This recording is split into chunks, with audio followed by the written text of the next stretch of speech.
Gaji 2 juta per bulan akan dinilai berbeda tergantung situasi yang dimiliki oleh setiap orang. Akan tetapi secara umum 2 juta per bulan bukanlah jumlah yang fantastis atau banyak dilihat dari biaya hidup yang kita miliki saat ini.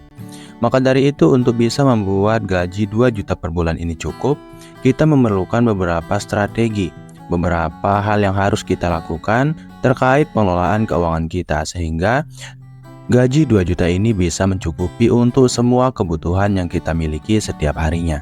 Apalagi kita harus menabung dan juga berinvestasi untuk bisa mendapatkan kesejahteraan ekonomi yang lebih baik di masa depan. Dan disinilah fungsi terbesar dari strategi keuangan. Karena kalau kita serampangan dalam mengelola uang 2 juta per bulan, kita justru tidak akan mampu untuk berinvestasi atau menabung. Bahkan kita tidak akan merasa cukup untuk memenuhi kebutuhan kita dalam satu bulan. Maka dari itu di sini saya sudah mengumpulkan 8 strategi mengatur gaji 2 juta per bulan yang bisa langsung kamu terapkan. Dan tanpa berlama-lama, kita langsung saja ke strategi yang pertama. Tentu saja strategi yang pertama adalah membuat anggaran bulanan yang jelas. Dan di sini saya akan mencoba untuk menguraikannya secara detail terkait uang sejumlah 2 juta rupiah per bulan ini. Jadi yang pertama-tama yang harus kamu lakukan adalah ambil pulpen dan kertas. Nah, setelah kamu memiliki pulpen dan kertas, catatlah jumlah pendapatan yang kamu miliki semuanya. Jika kamu memiliki pendapatan sampingan, kamu juga perlu mencatatnya di sini. Namun di sini anggaplah kita hanya memiliki satu sumber penghasilan yang berjumlah 2 juta. Jadi catatlah hal tersebut. Kemudian di sini kita akan membagi 2 juta per bulan ini pada jenis-jenis pengeluaran yang kita lakukan biasanya. Jadi tulislah jenis-jenis pengeluaran yang biasanya kamu lakukan selama 1 bulan penuh. Namun jenis pengeluaran orang sebenarnya beda-beda.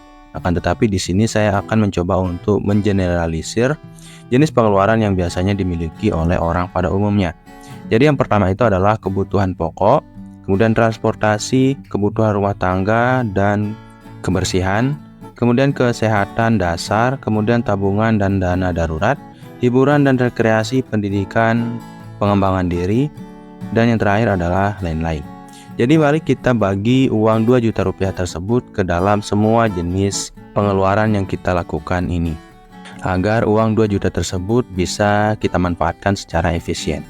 Yang pertama kita akan mengalokasikan 1 juta rupiah ke dalam kebutuhan pokok. Karena ya kita biasanya akan sangat mengeluarkan banyak uang dalam kebutuhan pokok, terutama bagi gaji kita yang hanya berjumlah 2 juta rupiah. Jadi alokasikanlah 1 juta rupiah untuk kebutuhan pokok kamu. Dan ini adalah jumlah pengeluaran yang paling umum yang bisa kita lakukan dengan jumlah gaji 2 juta rupiah. Kalau kamu tidak mampu atau merasa tidak mampu untuk mengeluarkan 1 juta rupiah dalam 1 bulan, kamu bisa menambahnya. Namun kamu akan memiliki kemungkinan yang sedikit untuk memiliki uang sisa untuk kamu tabung atau untuk kamu investasikan. Tapi saran saya, buatlah diri kamu sefleksibel mungkin sehingga kamu bisa mampu untuk mengeluarkan hanya 1 juta rupiah dalam 1 bulan untuk kebutuhan pokok. Kemudian yang berikutnya adalah transportasi. Alokasikan 200.000 rupiah untuk transportasi. Kalau kamu adalah orang yang memiliki jenis transportasi yang berbeda-beda, saya sarankan untuk memilih yang paling murah, karena itu akan semakin membuat kamu memiliki banyak uang untuk kamu investasikan dan tabung, yang mana merupakan langkah awal untuk menjadi orang yang lebih kaya. Kemudian yang ketiga adalah kebutuhan rumah tangga dan kebersihan. Kebutuhan rumah tangga dan kebersihan ini alokasikan saja 200.000. Entah bagaimanapun kamu mengelola kebutuhan rumah tangga ataupun kebersihan, usahakan jangan sampai lebih dari 200.000 rupiah. Kemudian kesehatan dasar alokasikan saja 100.000 rupiah. Karena ya kesehatan dasar ini biasanya meliputi pembelian obat-obat sederhana yang bisa membuat kita lebih baik kalau kita mengalami masalah penyakit yang kurang ekstrim seperti itu. Tapi ya ini bisa kamu lebihkan jika kamu memiliki kondisi medis yang serius atau ada keluarga kamu yang memiliki kondisi medis yang serius. Kemudian tabungan dana darurat. Jangan sekali-kali kita mengabaikan tabungan dan dana darurat ini.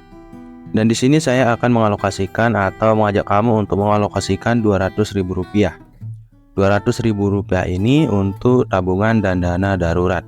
Dan bagi kamu yang berinvestasi, sebaiknya kamu ganti tabungan ini ke jenis investasi yang kamu kembangkan. Dan di sini untuk tabungan dan dana darurat atau mungkin investasi dan dana darurat, kamu alokasikan 200.000 yang mana pembagiannya akan seperti yang pertama tabungan rutin atau investasi rutin Rp150.000. Kemudian untuk dana darurat kamu berjumlah seharusnya Rp50.000. Kemudian yang berikutnya adalah hiburan dan rekreasi. Untuk hiburan dan rekreasi, ya ini jangan sampai kita kelebihan dalam hal ini karena biasanya kita mengeluarkan terlalu banyak uang untuk hiburan dan rekreasi. Yang sebenarnya jika kamu memiliki gaji sejumlah Rp2 juta, idealnya kamu akan mengeluarkan atau seharusnya mengeluarkan Rp100.000. Jadi alokasikan saja Rp100.000. Dan kalau kamu memang ingin berekreasi dan memiliki hiburan yang lebih baik, kumpulkan saja Rp100.000 itu setiap bulannya. Dan nanti kalau jumlahnya sudah banyak, kamu bisa berlibur ke tempat-tempat yang mahal.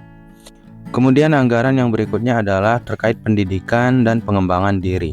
Di sini ya kamu sebaiknya mengalokasikan Rp100.000 dari uang sejumlah 2 juta tersebut. Karena ya pendidikan dan pengembangan diri kadang-kadang membutuhkan modal-modal tertentu untuk bisa mengikuti entah itu seminar atau kelas-kelas yang bertebaran di luar sana. Dan itu sebenarnya sangat penting untuk menjadi orang yang lebih baik. Dan kamu yang ingin membeli buku, kamu bisa menggunakan uang yang Rp100.000 ini. Tapi tentu saja belilah buku yang benar-benar bermanfaat untuk pengembangan diri kamu. Kemudian yang terakhir adalah uang lain-lain. Kita tidak pernah bisa menebak masa depan. Kita tidak tahu apa yang mungkin akan terjadi. Dan bagaimana kalau anggaran yang kita buat ini tidak benar-benar mampu untuk kita jalankan dengan sempurna. Jadi ya kita akan membuat uang lain-lain, di mana uang ini akan kita setorkan atau kita manfaatkan untuk hal-hal yang tidak terduga dalam jangka pendek. Kalau dana darurat itu dalam jangka panjang ya. Dan di sini alokasikanlah sisa dari semua pengeluaran tadi yang berjumlah Rp100.000. Jadi ya di sini dana lain-lain ini buatlah sejumlah Rp100.000. Jadi itu ya untuk bagian pertama yang mana adalah membuat anggaran bulanan yang detail. Kamu bisa fleksibel entah itu untuk mengikuti saran saya dalam anggaran bulanan ini atau kamu bisa menyesuaikannya sendiri terkait pemahaman kamu tentang kebutuhan yang kamu miliki dalam 1 bulan penuh.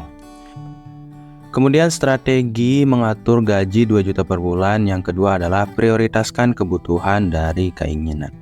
Jadi sekarang kita akan membuat diri kita mampu untuk mengeluarkan uang seminimal mungkin dari uang 2 juta yang kita dapatkan per bulannya. Karena kadang kita itu adalah orang yang merasa bahwa 2 juta rupiah itu akan sangat sedikit jika kita terlalu sering membelanjakan uang kita untuk sesuatu yang kita inginkan. Karena manusia itu selalu memiliki keinginan yang sangat besar dan banyak terkait berbagai macam hal. Dan ketahuilah, anggaran bulanan yang sudah kita buat secara rinci di atas tidak akan mungkin mampu kamu terapkan jika kamu adalah orang yang selalu mengikuti keinginan kamu, bukannya membeli sesuatu yang kamu butuhkan. Namun pertanyaannya, bagaimana sih untuk mengetahui apakah kita menginginkan atau membutuhkan suatu barang? Caranya sangat sederhana, yaitu adalah dengan menunggu proses belanja dari barang yang kamu lihat begitu menarik atau sebuah barang yang kamu ingin beli. Tunggulah proses belanja tersebut selama 1 minggu. Ada yang berkata 3 hari, ada yang berkata 1 bulan, tapi ya saran saya di tengah-tengah aja, 1 minggu. Dan kalau kamu masih merasa bahwa kamu membutuhkan barang tersebut, setelah 1 minggu, belilah barang itu. Itu bisa berarti kamu benar-benar membutuhkannya. Tapi kalau kamu merasa tidak membutuhkannya lagi, ya nggak usah gitu. Karena kita sebagai manusia kadang membutuhkan beberapa hari untuk bisa memproses apakah kita benar-benar membutuhkan suatu barang atau hanya menginginkannya. Karena ya perasaan kita kadang cepat berubah gitu. Kemudian strategi mengatur gaji 2 juta per bulan yang ketiga adalah kurangi pengeluaran tidak perlu. Pengeluaran tidak perlu ini bukan berarti bersumber dari keinginan-keinginan kita juga. Karena pengeluaran tidak perlu ini kadang bersumber dari gaya hidup kita atau kebiasaan kita dalam menggunakan uang setiap harinya. Yang mana sebenarnya kita bisa memangkas beberapa pengeluaran dari kebiasaan kita menggunakan uang. Dan jika kamu bertanya secara lebih detail, pengeluaran seperti apa yang harus dipangkas? Di sini yang pertama, kamu bisa memangkas pengeluaran untuk makan di luar. Kamu bisa tidak atau mengurangi kebiasaan kamu untuk makan makanan di luar. Karena sejujurnya masak di rumah itu akan sangat dan jauh lebih murah daripada makan makanan yang dijual di luar atau yang kamu beli yang sudah jadi di luar. Itu bisa menghemat kamu cukup besar karena kadang harga satu buah makanan atau satu porsi makanan yang kamu beli di luar bisa senilai harga makanan yang kamu bisa produksi di rumah secara mandiri yang bisa kamu konsumsi selama 3 hari penuh. Maka dari itu ya, masaklah di rumah, jangan terlalu banyak makan di luar. Karena uang 2 juta memang bukanlah uang yang sangat banyak untuk bisa membuat kita ya hidup bermewah-mewahan. Kemudian pengeluaran yang tidak perlu yang kedua adalah pembelian barang mewah. Ya, jangan kita terlalu ingin membeli barang mewah. Misalnya kamu adalah orang yang ingin selalu mengganti iPhone atau smartphone kamu, ya usahakan untuk diminimalisir itu. Jangan terlalu ingin mengganti alat-alat yang kamu miliki dengan barang-barang yang terlalu mewah atau yang terlalu mahal untuk budget 2 juta per bulan ini. Karena memang ya, kalau kamu masih bisa menggunakan barang yang kamu miliki saat ini, maksimalkan itu. Jangan terlalu memaksa diri untuk membeli hal-hal yang baru. Kemudian strategi mengatur gaji 2 juta per bulan yang keempat adalah gunakan kendaraan yang hemat. Ingat, 2 juta ini bukanlah jumlah yang mahal, yang banyak untuk kita miliki. Jadi kalau bisa berjalan kaki ke tempat kamu bekerja, jalan kaki saja, nggak usah pakai motor atau kendaraan pribadi. Dan kalau jaraknya terlalu jauh dari tempat kamu bekerja dan rumah kamu atau tempat kamu ngekos, ya kamu bisa memanfaatkan kendaraan umum yang tentu saja kamu harus memilih yang paling murah yang bisa menjangkau tempat kamu bekerja tersebut. Dan kalaupun kamu merasa bahwa kamu bisa menjangkau tempat kamu bekerja dari rumah itu dengan bersepeda, saya sarankan untuk membeli sepeda yang murah yang bisa kamu manfaatkan dan untung dalam memanfaatkannya. Misalnya kamu membeli sepeda seharga ya 1 juta rupiah misalnya. Tapi sepeda tersebut bisa kamu gunakan untuk bekerja setiap hari sampai beberapa tahun. Itu akan sangat membuat kamu beririt. Intinya ya, sesuaikan saja dari kondisi kamu, di mana kamu bekerja dan mobilitas kamu, atau sejauh mana biasanya kamu pergi dari tempat tinggal kamu dengan jenis kendaraan yang paling murah tentu saja. Kemudian strategi mengatur gaji 2 juta per bulan yang kelima adalah cari sumber pendapatan tambahan. Sumber pendapatan tambahan ini harus kamu dan kita semua miliki. Karena ya, saya bahkan menyarankan orang dengan gaji 5 juta per bulan untuk memiliki pendapatan tambahan. Karena tanpa adanya pendapatan tambahan, kita akan merasa stres dan pusing saat pekerjaan utama kita itu mengalami masalah. Misalnya kita di PHK atau sebagainya. Maka dari itu, semakin banyaknya sumber air yang bisa kita manfaatkan untuk mengisi satu wadah, wadah tersebut akan jadi semakin cepat penuh daripada hanya dengan menggunakan satu sumber air. Dan inilah yang bisa kita manfaatkan.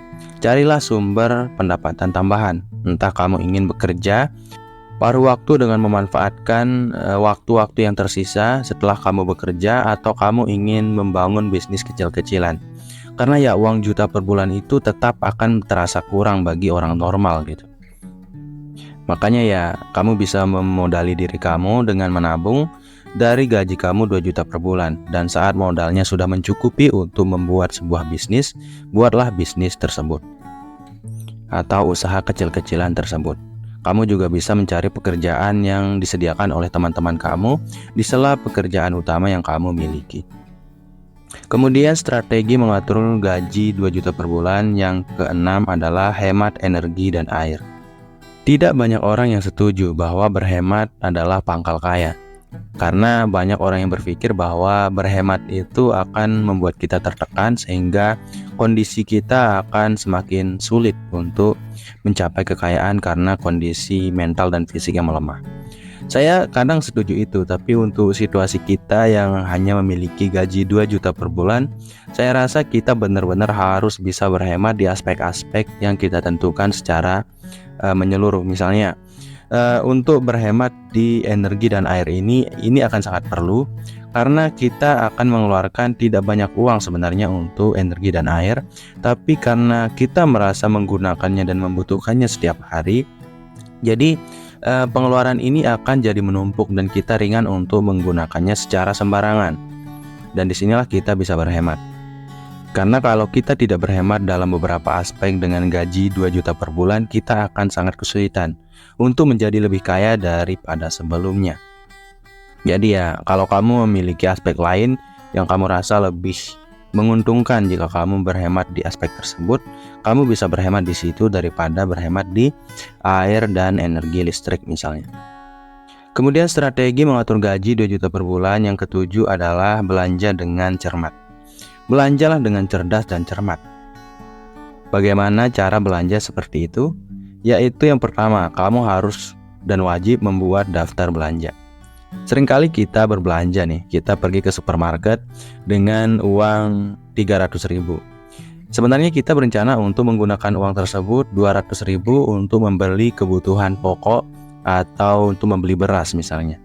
Tapi entah kenapa saat kita berada di supermarket tersebut ada begitu banyak pilihan makanan, pilihan mainan yang begitu menarik bagi mata kita, yang pada akhirnya membuat kita membeli barang-barang tersebut yang tadinya budget kita itu sebenarnya hanya berjumlah Rp200.000 untuk beras yang jumlah harganya itu cuma Rp150.000, malah kita habiskan Rp300.000-nya.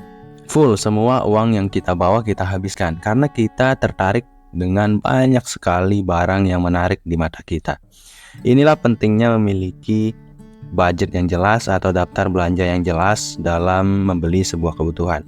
Jadi misalnya kamu sudah paham dan tahu harga-harga kebutuhan pokok atau harga barang-barang yang ingin kamu beli saat ke supermarket atau ke tempat berbelanja. Usahakan untuk mencatat semua keperluan kamu yang ingin kamu beli, kemudian bawalah uang yang secukupnya, jangan kelebihan, jangan kekurangan. Ya kalau kamu misalnya ingin membeli beras seharga Rp150.000, bawalah uang sedikit lebih banyak, tapi jangan terlalu banyak. Ya taruhlah 185.000 lah seperti itu, agar kamu bisa menghindari diri kamu dari membeli hal-hal yang tidak kamu butuhkan. Kemudian berbelanja dengan cermat yang bisa kamu terapkan yang berikutnya adalah memanfaatkan diskon. Diskon ini akan sangat membantu jika kita terapkan dan kita manfaatkan dengan maksimal. Karena diskon ini bisa membuat kita mengeluarkan uang lebih sedikit dari yang sudah kita anggarkan. Dan saat kita sudah bisa memotong anggaran kita dengan memanfaatkan diskon, tentu saja kita akan memiliki lebih banyak uang untuk kita tabung atau untuk kita investasikan, yang mana peluang kita untuk menjadi kaya lebih besar daripada sebelumnya. Namun ingat, diskon kadang menjebak dan menyesatkan. Kadang kita malah tertarik untuk membeli sebuah barang yang tidak kita butuhkan, hanya karena barang tersebut sedang memiliki diskon. Jadi ya perlu dipertimbangkan apakah diskon ini diperlukan untuk kamu beli, dan kalau kamu memang membutuhkan barang yang sedang didiskon, belilah dengan cermat. Kemudian strategi mengatur uang gaji 2 juta per bulan yang ke-8 atau yang terakhir adalah rencanakan tabungan dan investasi. Nah di sini saya akan mengarahkan tabungan dan investasi ini dengan lebih mendetail daripada sebelumnya. Di mana tadi kita sudah membuat anggaran untuk tabungan dan investasi. Sekarang kita akan menabung atau berinvestasi di tempat yang mana. Saran saya, kamu bisa memanfaatkan investasi-investasi sederhana yang tidak terlalu rumit, seperti misalnya cryptocurrency atau kamu ingin membeli saham gitu. Itu kadang terlalu rumit. Kita perlu mempelajari banyak hal untuk bisa benar-benar menginvestasikan uang kita dengan efektif di tempat-tempat tersebut. Tapi ada beberapa tempat yang sebenarnya cukup sederhana untuk kita manfaatkan untuk bisa menjadi tempat investasi yang baik. Ya, saya di sini akan hanya memberikan 2 contoh dari semua tempat investasi sederhana ini yang saya pernah terapkan. Yang pertama itu adalah investasi di bidang reksadana. Reksadana pasar uang adalah sebuah tempat investasi jangka panjang yang tidak terlalu panjang sebenarnya. Kamu bisa berinvestasi di sini dari 3 sampai 5 tahun jangka investasi. Itu karena investasi di pasar uang ini memiliki risiko yang sangat sedikit. Uang kamu akan cenderung untuk tetap meningkat karena risikonya sedikit. Tapi di balik risiko yang sedikit ini, tentu saja ada keuntungan yang sedikit. Makanya kita butuh waktu dan kesabaran untuk bisa memiliki atau mendapatkan banyak uang. Tidak seperti saham. Dalam saham kamu bisa mendapatkan uang berlipat-lipat hanya dalam 1 jam atau menit bahkan. Dan dalam saham juga kamu bisa kehilangan berlipat-lipat uang dalam jangka waktu yang pendek tersebut. Dan di reksadana kamu hanya akan menabung uang kamu, terutama di reksadana pasar uang. Menabung uang kamu dan uang tersebut tetap meningkat walaupun sedikit, tapi resikonya juga sedikit. Ini cocok bagi kamu yang ingin menabung secara normal dan kamu tidak ingin uang kamu terkena inflasi, atau kamu tidak ingin uang kamu terkena biaya administrasi dari bank-bank konvensional. Reksadana pasar uang ini juga akan bisa membantu kamu bagi kamu yang tidak memiliki banyak waktu untuk belajar tentang banyak hal. Kamu hanya ingin menabung seperti biasanya dengan jumlah uang yang tetap meningkat. Karena ya dalam reksadana ini kamu akan memberikan atau menggunakan jasa manajer investasi yang akan memilihkan jenis-jenis investasi pasar uang yang terbaik yang bisa membuat uang kamu tetap aman dan meningkat secara konsisten. Dan walaupun kamu perlu untuk memberikan beberapa persen, 0, beberapa persen terhadap manajer investasi yang kamu gunakan, kamu akan tetap memiliki atau mendapatkan keuntungan yang cukup banyak kalau kamu sabar dan tahan uang investasi kamu dalam waktu yang cukup lama. Dan itulah orang yang berinvestasi di reksadana pasar uang memang harus berinvestasi seperti menabung biasanya. Kemudian investasi yang kedua adalah di emas atau logam mulia. Kamu bisa membeli emas dan menyimpannya, dan suatu saat kamu bisa menjual emas tersebut dengan harga yang lebih mahal daripada harga saat kamu membelinya. Karena harga emas memang selalu meningkat dan lebih mahal daripada sebelumnya. Tapi kalau kamu bertanya kepada saya, apakah ada tempat investasi lain? Ya, ada banyak sekali. Kamu bisa membeli ternak, menyewa alat berat atau menyewa alat-alat pertanian jika kamu hidup di desa atau di persawahan. Kamu bisa memasang wifi dan mendapatkan penghasilan darinya. Kamu bisa menanam padi, itu juga sebagian dari bentuk investasi sebagai seorang petani. Tapi ya ini adalah 2 jenis investasi yang paling tidak ribet dan paling mudah untuk kamu kelola. Kamu hanya perlu menabung. Ini seperti menabung biasa, namun uang kamu akan tetap meningkat. Jadi itu saja ya untuk video kali ini. Ingat ya, kalau dalam mengelola uang dengan hanya jumlah 2 juta per bulan atau gaji yang hanya jumlahnya 2 juta per bulan, kamu harus bisa fleksibel dan memiliki kesadaran penuh. Karena kebutuhan orang-orang itu berbeda-beda. Jangan sampai kamu terlalu banyak menekan diri kamu sehingga kamu malah menjadi stres karena terlalu banyak menekan pengeluaran-pengeluaran yang sebenarnya kamu butuhkan. Jangan juga kamu menjadi orang yang terlalu boros, yang selalu mengeluarkan uang berlebihan, entah itu untuk memenuhi keinginan-keinginan kamu atau untuk membayarkan kebutuhan-kebutuhan pokok yang kamu paksakan. Intinya ya, kita harus bisa menjadi orang yang cerdas dan paham berapa jumlah pengeluaran yang relevan dan tepatnya kita butuhkan, karena gaji 2 juta per bulan ini sebenarnya bisa membuat kita menjadi kaya kalau kita paham bagaimana mengelolanya dan paham bagaimana menginvestasikannya dengan tepat. Mungkin itu dulu untuk video program diri kali ini. Semoga video ini bermanfaat bagi kamu, saya, dan kita semua. Sekian, wassalam.